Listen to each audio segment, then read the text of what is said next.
శ్రీమాత్రే నమః. కార్తీక మాసము 18వ రోజు చేయవలసిన పారాయణము. ఈరోజు మనము సత్కర్మానుష్ఠాన ఫల ప్రభావమును గురించి తెలుసుకుందాము. ఓ మునిచంద్ర, మీ బోధ వలన నా అజ్ఞానము నశించినది.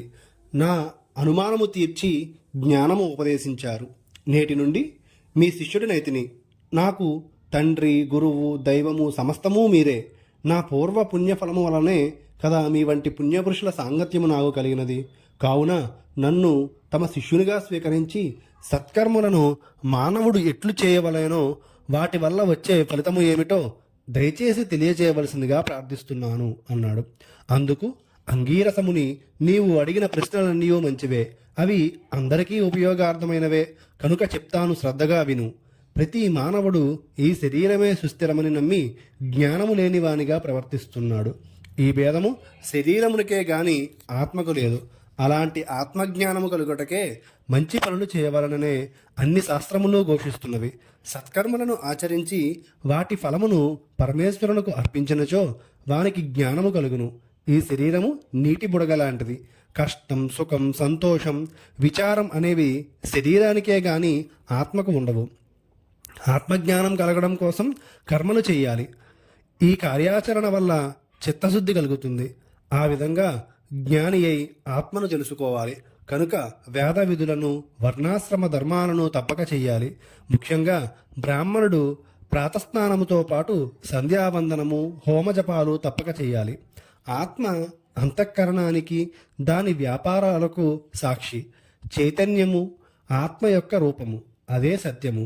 సత్యము, ఆనందము ఆత్మస్వరూపము, అదే బుద్ధికి సాక్షి. దానినే ఆత్మ అంటారు.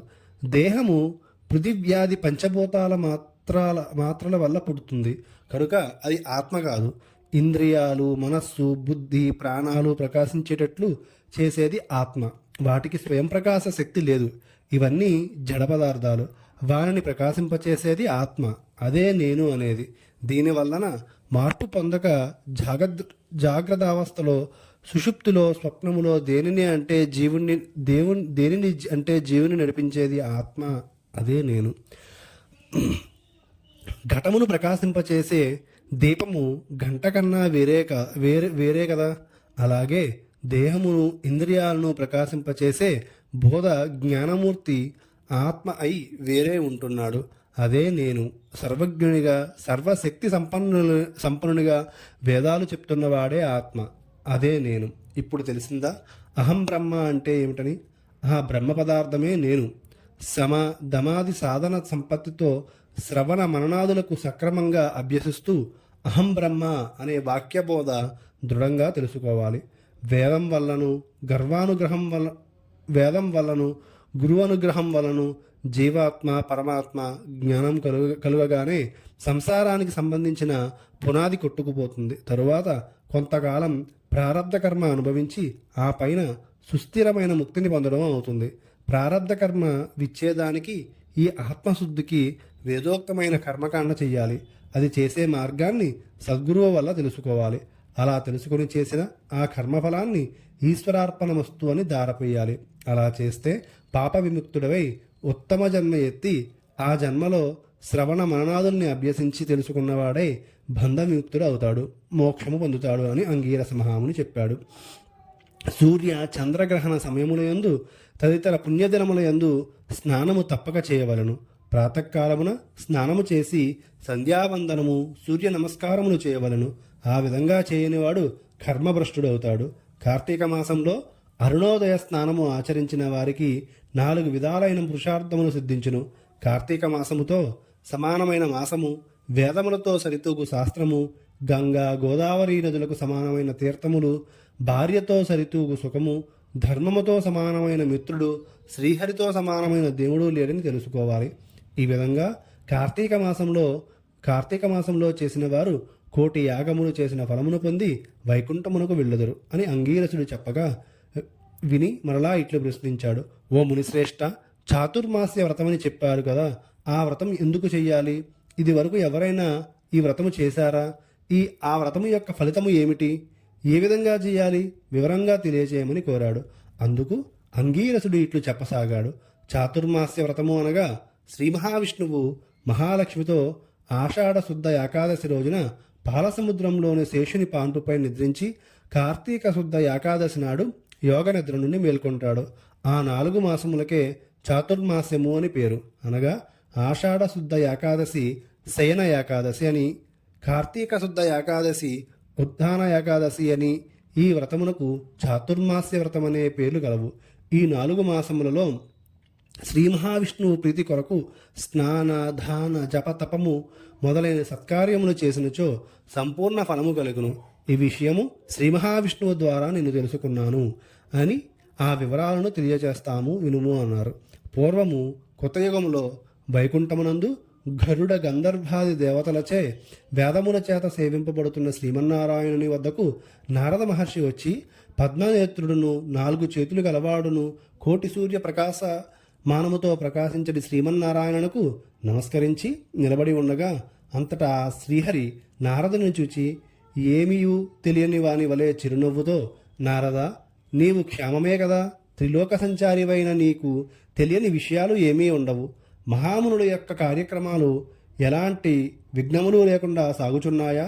మానవులందరూ వారికి విధించబడిన ధర్మములను క్రమము తప్పకుండా చేయుచున్నారా? ప్రపంచము ఏ అరిష్టములు లేకుండా ఉన్నది కదా అని అడిగారు.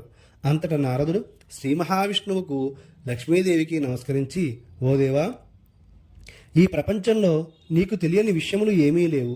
అయినా నన్ను చెప్పమని అడిగారు కనుక చెప్పేదని వినండి. ప్రపంచంలో కొందరు మనుష్యులు మునులు కూడా తమకు విధించిన కర్మలను సరిగా చేయటం లేదు. వారు ఎట్లు విముక్తి కాగలరో నాకు తెలియటం లేదు. కొందరు తినకూడని పదార్థములు తినుచున్నారు. కొందరు పుణ్యవ్రతములు చేయుచు అవి పూర్తిగాక మునిపే మధ్యలో మానవేయుచున్నారు. మరికొందరు సదాచారులుగా, ఇంకొందరు అహంకారులుగా, పరనింద పరాయణులుగా జీవితాన్ని గడుపుచున్నారు. అట్టి వారిని దయతో పుణ్యాత్ములుగా మార్చి వారిని రక్షింపమని ప్రార్థించాడు. ఆ మాటలు విన్న శ్రీమన్నారాయణుడు కలవరపడి లక్ష్మీదేవితో గరుడ గంధర్వాది దేవతలతో కలిసి మహర్షులున్న భూలోకానికి ముసలి బ్రాహ్మణ రూపంతో వచ్చి ఒంటరిగా తిరుగుచున్నాడు. ప్రపంచమంతయు తన దయాదృష్టితో చూచి రక్షించుచున్న దామోదరుడు ప్రాణుల భక్తి శ్రద్ధలను పరీక్షించుచున్నాడు. పుణ్యనదులు పుణ్యాశ్రమములు తిరుగుచున్నాడు. ఆ విధముగా తిరుగుతున్న భగవంతుని చూచి కొందరు ముసలివాడని ఎగతాళి చేయుచుండిరి. కొందరు ఆ ముసలివానితో మనకేమి పని అని ఊరుకుండరి. మరికొందరు గర్విష్ఠులు కాగా మరికొందరు కామారులై శ్రీహరిని కన్ను ఎత్తి అయినా చూడకుండా ఊరుకుండరి. వీరందరి స్థితిగతులను చూచిన శ్రీహరి వీరిని ఎట్లు తరింపచేయుదును అని ఆలోచిస్తూ ముసలి బ్రాహ్మణ రూపమును వదిలి శంఖ చక్ర గదా పద్మ కౌస్తభ వనమాల మొదలైన అలంకారములతో నిజరూపమును ధరించి లక్ష్మీదేవితో గరుడ గంధర్వాది దేవతలతో భక్తులతో మునిజన ప్రీతికరమగు నైమిసారణ్యమునకు బయలుదేరాడు. ఆ వనమునందు తపస్సు చేసుకున్న మునిపుంగవులు ఆశ్చర్యముతో స్వయంగా తమ ఆశ్రమమునకు వచ్చిన శ్రీమన్నారాయణుని దర్శించి భక్తి శ్రద్ధలతో నమస్కరించి లక్ష్మీనారాయణులకు ఈ విధంగా స్తోత్రం చేశారు. శాంతాకారం భుజగశయనం పద్మనాభం సురేశం విశ్వాకారం గగన సదృశం మేఘవర్ణం శుభాంగం లక్ష్మీకాంతం కమలనయనం యోగి హృద్యానగమ్యం వందే విష్ణుం భవభయహరం సర్వలోకైకనాథం లక్ష్మీం క్షీరసముద్రరాజతనయాం శ్రీరంగదామేశ్వరీం దాసీభూత సమస్తదేవవనితాం లోకైకదీపాంకురం శ్రీమన్మందకటాక్షలబ్ధా విభవ బ్రహ్మేంద్ర గంగాధరాం త్వాం త్రైలోక్యకుటుంబినీం సరసిజాం వందే ముకుందప్రియాం.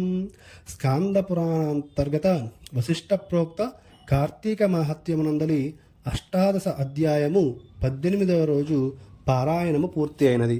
ఓం నమః శివాయ. ఓం నమో నారాయణాయ.